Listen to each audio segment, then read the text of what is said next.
আজ রঙের উৎসব, আবিরের রঙে বসন্তকে বরণ করে নেওয়ার পালা। রাসবিহারীতে একটি সংগঠনের দোল উৎসবে সামিল হলেন তৃণমূল বিধায়ক দেবাশিস কুমার ও সঙ্গীত শিল্পী হৈমন্তী শুক্লা।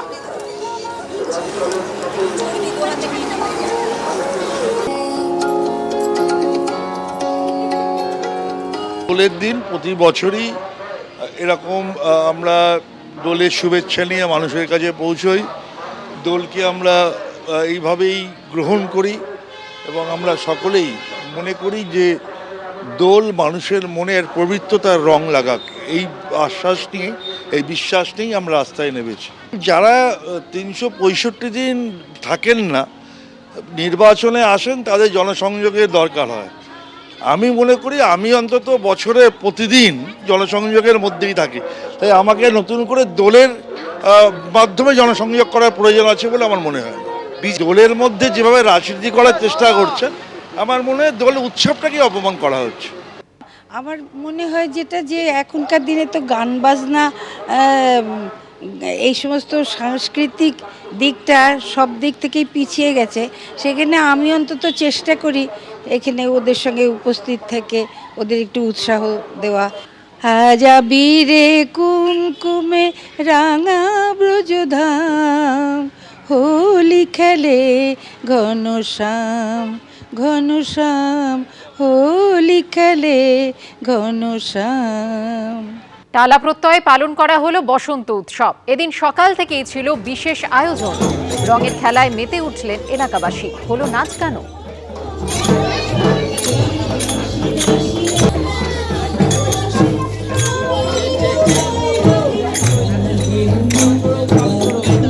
ডায়মন্ড সিটি সাউথে দোল উৎসব পালন করলেন আবাসিকরা। নবদ্বীপের দোল উৎসবের আদলে আজ সকালে আবাসনের ভেতর শোভাযাত্রা বের করা হয়। কীর্তন, আবির খেলায় মেতে ওঠেন প্রত্যেকে।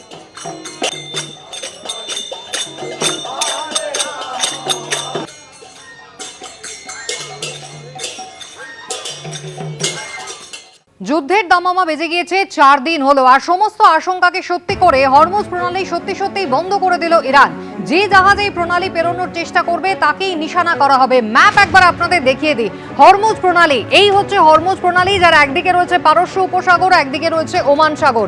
এই হরমুজ প্রণালী থেকেই কিন্তু একের পর এক তৈলবাহী জাহাজ যা রওনা দেয় এবং একেবারে এই হরমুজ প্রণালী থেকে বেরিয়ে ওমান সাগর পেরিয়ে এই হলো আরব মহাসাগর পেরিয়ে তা এসে পৌঁছায় হচ্ছে ভারতবর্ষের ক্ষেত্রে হচ্ছে এই দেখুন মুম্বাই। আর এই সমস্ত জায়গা দিয়েই কিন্তু এই তৈলবাহী জাহাজ তা এসে পৌঁছায়। আর হরমুজ প্রণালী কিন্তু এবার পাকাপাকিভাবে বন্ধ করার সিদ্ধান্ত নেওয়া হলো। তার ফলে খুব স্বাভাবিকভাবেই এবার প্রশ্নটা হচ্ছে যে যেভাবে ক্রুড অয়েলের দাম বাড়তে শুরু করেছে বিশ্ববাজারে, তাতে ভারতবর্ষে তেলের দামও কিন্তু লাফিয়ে বাড়বে। ইরানের রেভলিউশনারি গার্ডের পক্ষ থেকে জানিয়ে দেওয়া হয়েছে যে কোনো জাহাজ যদি এই হরমুজ প্রণালী পার করার চেষ্টা করে তাহলে তাকে নিশানা করা হবে। আর এই হরমুজ প্রণালী দিয়ে ভারতবর্ষের ক্ষেত্রে জ্বালানির প্রায় 40% কিন্তু আমদানি হয়, আর গোটা বিশ্বে সরবরাহ হয় 20 থেকে 25% জ্বালানি।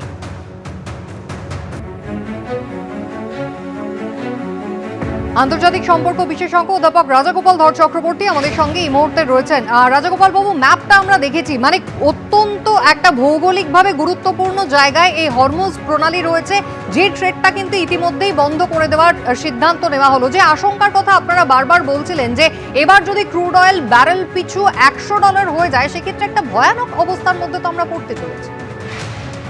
হ্যাঁ, দেখুন, এই হরমুজ প্রণালী কিন্তু ইরানের মালিকানাধীন নয়, এটা ইন্টারন্যাশনাল ওয়াটার। হ্যাঁ, কিন্তু ও বলার চেষ্টা করছে যে আমরা ঢুকতে দেব, মানে এটা অনেকটা গায়ের জুড়ি, এবং এই গায়ের জুড়ি করলে আমেরিকাও বলার চেষ্টা করছে যে আমরাও সেটা খোলার চেষ্টা করি। যাই হোক, যতক্ষণ না মীমাংসা হচ্ছে, তেল এমনই একটা জিনিস, তেল নিয়ে ওখানে কেউ ঢুকতে চাইবে না। বড় বড় যারা তেল যেগুলো যারা লজিস্টিক্স কোম্পানিগুলো আছে, তারা সবাই ওখান দিয়ে যাওয়া বন্ধ করে।